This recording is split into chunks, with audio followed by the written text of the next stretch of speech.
Hey guys, good morning. Welcome to Kitchen Talk with Granna. I am so glad you guys can come up in the kitchen with me today.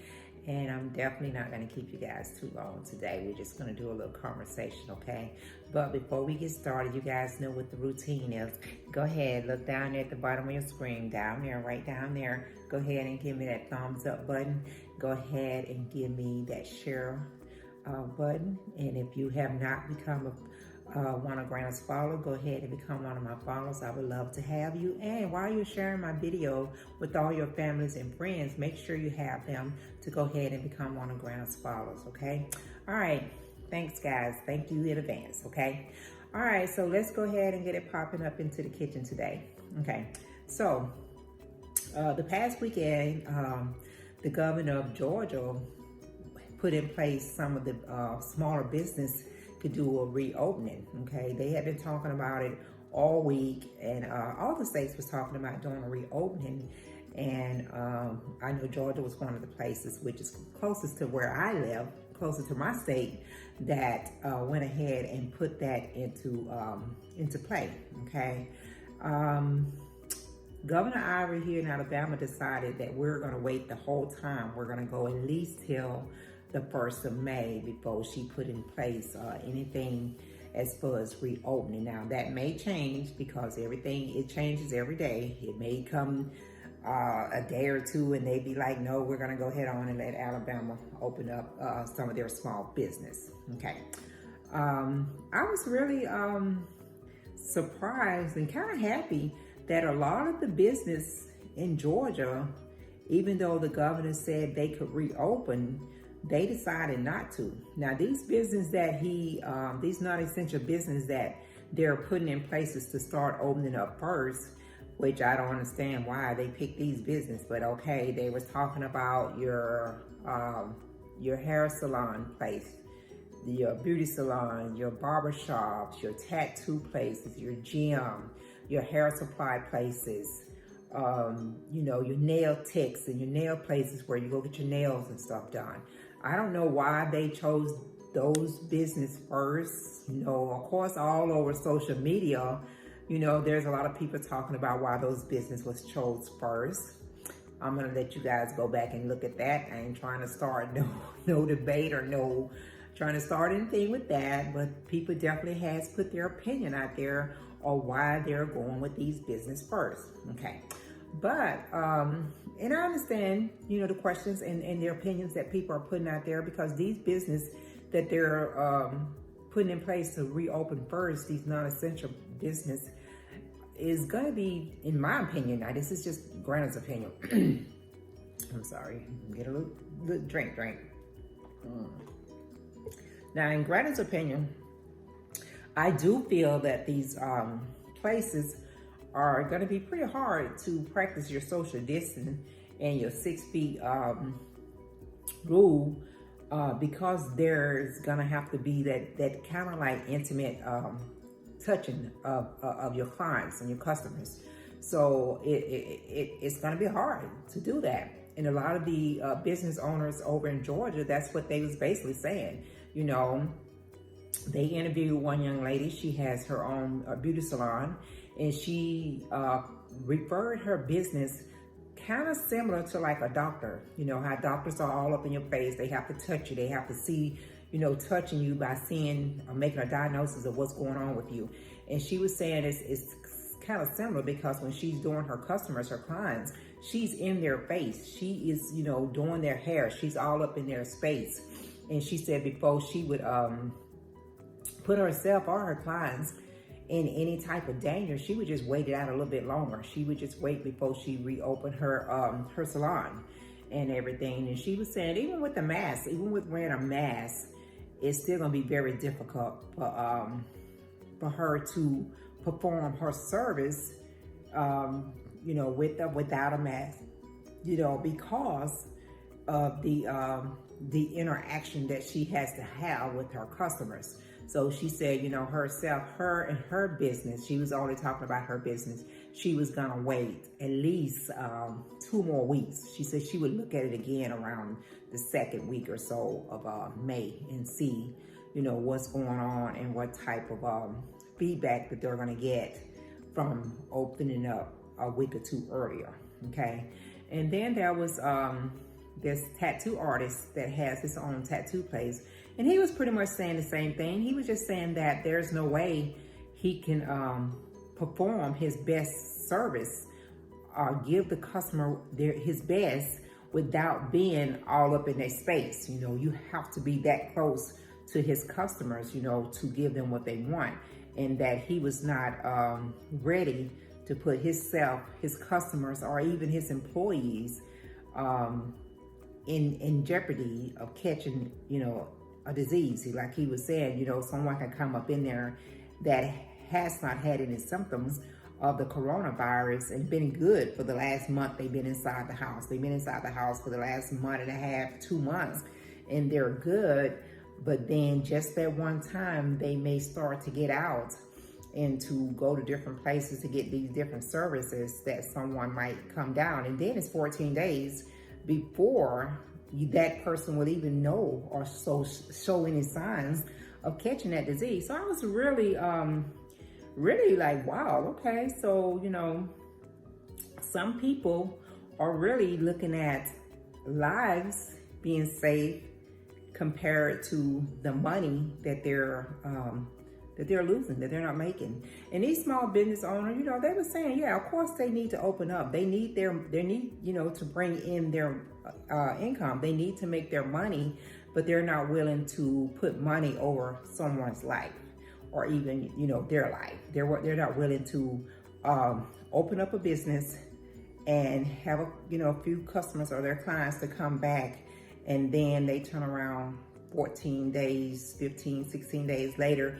and either their clients or their self is up in the hospital.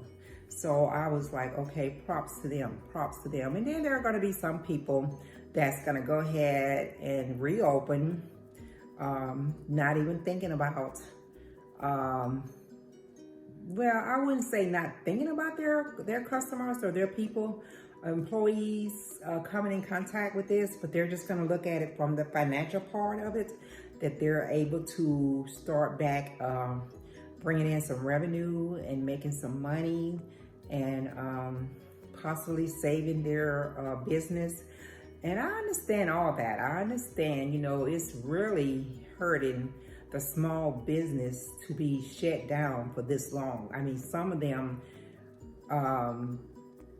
is not going to make it past that first month, or I've already seen how that first month has hit them so hard, and they're willing to go ahead as soon as the okay is given and get back out there and get going, you know. And like I said, I don't understand how they went about of choosing these different small business to reopen, you know, but if you look at it, if you really sit back and kind of look at it, the ones that they have chosen, it's pretty difficult to practice the social distance. You know, you have your gyms. They're going to be reopening gyms over in Georgia. And there was a couple of gym owners. Well, one guy, he has, I think, a karate studio. And he was like, absolutely no, because there is no way that they're going to be able to practice these social distance. So, you know, when they made this list and put that list out there for small business to open, like I say, you got your small business owners of the gyms, of the hair supply stores, the nail tech places, your beauty salons, your tattoos. All these places, if you look at it, are close contact places.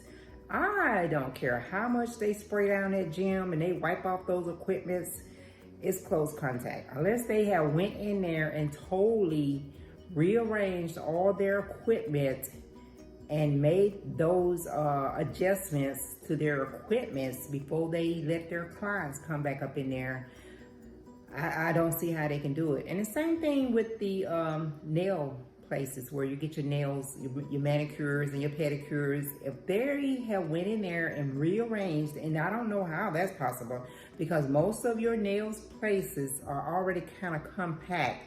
They got it packed out with every little inch they got a chair or they got a little table where they do your nails. They maxed out their space. So I don't know how they would be able to do that unless they only take appointments. Now they can do that. They can do it with appointments only, and definitely put enough time in between those appointments where they don't have, they won't be breaking the social distance. You know, they can have maybe 2 to 3 people at a time in there, and they might be able to do the social distance that way when it comes to the nail place. And then the salons, you know, they can definitely do the appointments. You know, they can do one client every 2 to 3 hours, you know, put that time in between them. So, but like I said, even with that, you still are all up in your client's space. You're all up in here. So it still would be kind of difficult. So I understand all that. And I do hope that once these places go into full effect and they start to become open on a regular basis and everything, you know, once we get past this new timeline that they have set in place for us, and I think is right now is May the 1st, which is about a week, well, a few days, it's not that far. In some places I think have gone as far as like the May the 14th or so.